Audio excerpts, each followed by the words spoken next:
आज के इस वीडियो में हम देखेंगे क्लास 12th की पॉलिटिकल साइंस के कुछ इंपॉर्टेंट क्वेश्चन। देखिए, एपिसोड सीरीज ऑलरेडी बनाई हुई है, उसमें 25 से ज़्यादा वीडियो हमने बना रखी है। 25 वीडियो तो हमारे इंपॉर्टेंट क्वेश्चन आंसर पे, प्लस में 4 वीडियो आपके लिए शॉर्ट क्वेश्चन की बुक 1 और बुक 2 से बना रखी है। तो लगभग आपको 29 से 30 वीडियो शायद उसमें दिख जाएगी प्लेलिस्ट में। उसी को हम आगे कंटिन्यू कर रहे हैं। एपिसोड आज हमारा 26 है। इससे पहले के 25 एपिसोड आप जरूर देख लो, क्योंकि जितने भी आपके बुक 1 और बुक 2 से इंपॉर्टेंट क्वेश्चन बनते हैं वो मैंने सारे करा रखे हैं। तो वहाँ पे एक चीज़ ध्यान रखना है आपको, जो डिलीटेड चैप्टर थे आपके लिए उससे भी करा रखे हैं, तो आप डिलीटेड वाले चैप्टर वाले क्वेश्चन को मत देखना। बाकी आप सारे क्वेश्चन को इंपॉर्टेंट मान के बिल्कुल अच्छे से देखिए। और आज मैं आपको केवल 4-5 ही क्वेश्चन कराऊंगा, और सारे क्वेश्चन जो है नए टॉपिक से कराऊंगा। जो आपके न्यू टॉपिक ऐड हुए थे आपके सिलेबस में, जो न्यू ऐड हुए टॉपिक है उससे कुछ इंपॉर्टेंट क्वेश्चन लेके आया हूँ। धीरे धीरे हम इस सीरीज को आगे बढ़ाएंगे और ज़्यादा क्वेश्चन लेकर आएंगे आपके लिए, ठीक है। तो सबसे पहले देखिए, क्वेश्चन आपके लिए बन जाता है कि जो अरब क्रांति है ये कब शुरू हुई। तो आपको ध्यान रखना है कि अरब क्रांति जो थी ये 2010 में इसकी शुरुआत आपको दिखेगी, ठीक है। सीबीएसई ने जो आपको जो रेफरेंस मटेरियल दिया है उसमें 2009 था, बट इसका आंसर 2010 होना चाहिए, क्योंकि मोहम्मद बाऊजी जी जो था उसकी मृत्यु के बाद, जब उसने आत्मदाह किया था उसके बाद ये घटना शुरू हुई थी। तो 2010 इसका आंसर होना चाहिए, ठीक है। और आपको पता होगा कि ये जो था ये शुरुआत इसकी ट्यूनेशिया से हुई थी, लेकिन ये अरब देशों में फैल गई थी, इसीलिए इसको अरब क्रांति के नाम से भी जानते हैं। तो अरब क्रांति से क्या अभिप्राय है, मान लो ऐसा क्वेश्चन आ जाए तो आप बता सकते हो कि जो ट्यूनेशिया एक छोटा सा देश था, यहाँ पे तानाशाही बहुत ज़्यादा बढ़ गई थी।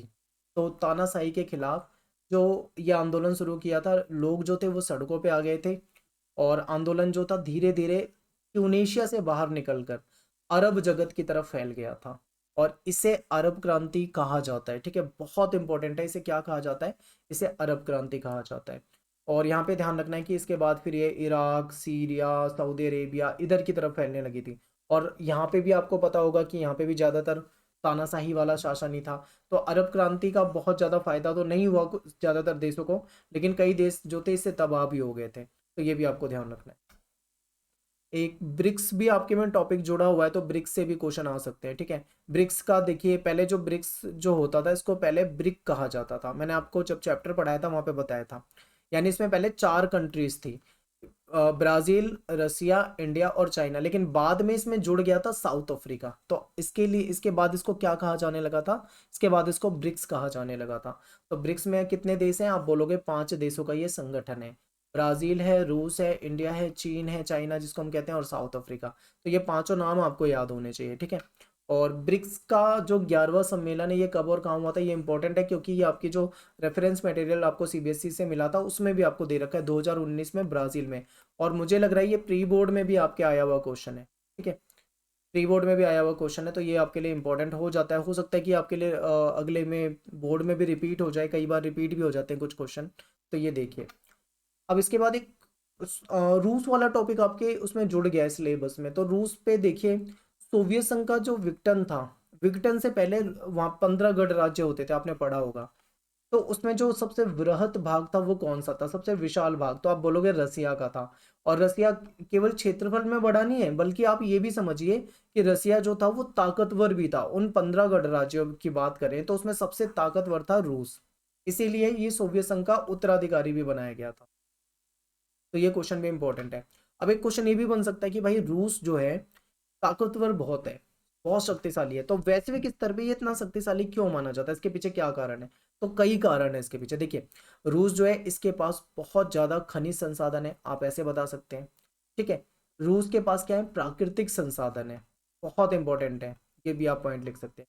गैस के भंडार है इसके पास, और हथियार, हथियारों में भी जो लेटेस्ट हथियार होते हैं वो सारे के सारे आधुनिक हथियार है इसके पास। और रूस के पास क्या है, परमाणु शक्ति संपन्न देश है, आज से नहीं बहुत पहले से ही इसके पास न्यूक्लियर पावर भी है, ठीक है। आप ये कह सकते हो परमाणु हथियार भी है इसके पास। और दूसरा एक पॉइंट ये भी बन जाएगा, क्योंकि ये जो सुरक्षा परिषद है उसका ये स्थायी सदस्य है, परमानेंट मेंबर है। तो इसलिए इसको क्या मिला हुआ है, इसको वीटो पावर भी मिला हुआ है, ठीक है। वीटो पावर भी आप यहाँ पे कह सकते हो। तो ये वीटो पावर वाला हो जाएगा आपका। और भी आप 2-4 पॉइंट बता सकते हो बुक में से ढूंढ के, लेकिन ये 5 मेरे हिसाब से इनफ है, काफी है। नेक्स्ट, ये लास्ट क्वेश्चन आपको पहले भी बताया था, ब्रिक्स कितने देशों का संगठन है, 5 देशों का संगठन है, और ये सारे देश है। अब यहाँ पे एक क्वेश्चन ये भी आ सकता है कि आप इन देशों को मैप में बताओ, क्योंकि नया टॉपिक ऐड हुआ है ना, तो इसलिए आपके मैप में भी आने के चांस है इसके। ये आपके सामने विश्व का मानचित्र है, ठीक है, विश्व का नक्शा है, इसमें आपको बताना है। तो देखिए इसमें तो आप ब्लैंक है, आप बता सकते, मैं आपको बता देता हूँ, वैसे पॉइंट बता देता हूँ और फिर मैं आपको ले चलता हूँ गूगल मैप में, ताकि आपको वहाँ पे ज़्यादा अच्छे से समझ में आएगा। देखिए मैं यहाँ पे कुछ पॉइंट लगा देता हूँ, फिर आप समझते हुए चलना।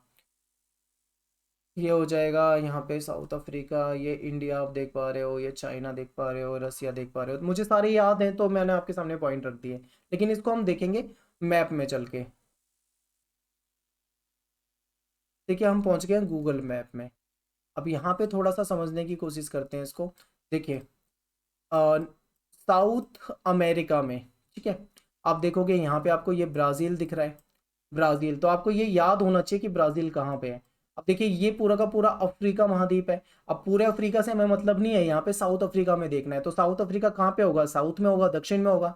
तो दक्षिण में आप देखिए, ये मैं और जूम कर देता हूँ, आप देख पा रहे हैं ये साउथ अफ्रीका है, ठीक है, मैं इसको छोटा कर देता हूँ। ये हो जाएगा आपका साउथ अफ्रीका। तो आपको यहाँ पे ब्राज़ील दिखा दिया, साउथ अफ्रीका दिखा दिया। इसके बाद इंडिया देखो, इंडिया का मैप, वर्ल्ड में आप इंडिया तो आराम से ढूंढ ही लोगे।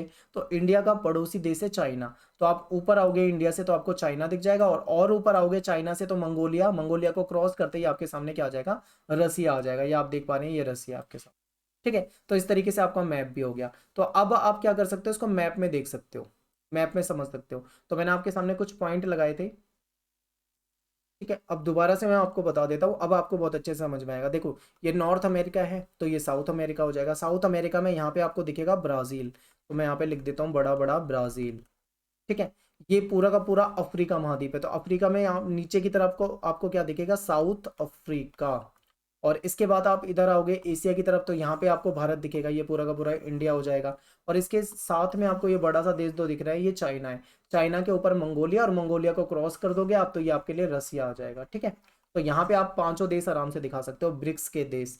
तो आई होप आपको मैप भी समझ में आ गया होगा, और आपको ये क्वेश्चन भी समझ में आए होंगे। आज पहला वीडियो था आज के समय में, तो इसीलिए मैंने छोटा बनाया है। इसके बाद में कुछ और इंपॉर्टेंट क्वेश्चन लूंगा, और आपके लिए बड़े क्वेश्चन, लॉन्ग क्वेश्चन भी रखूंगा। तो आप मुझे कमेंट करके बताएं, ज़्यादा से ज़्यादा इसको शेयर भी करें। मिलते हैं नेक्स्ट वीडियो में। थैंक्स फॉर वॉचिंग, सभी को जय हिंद जय भारत।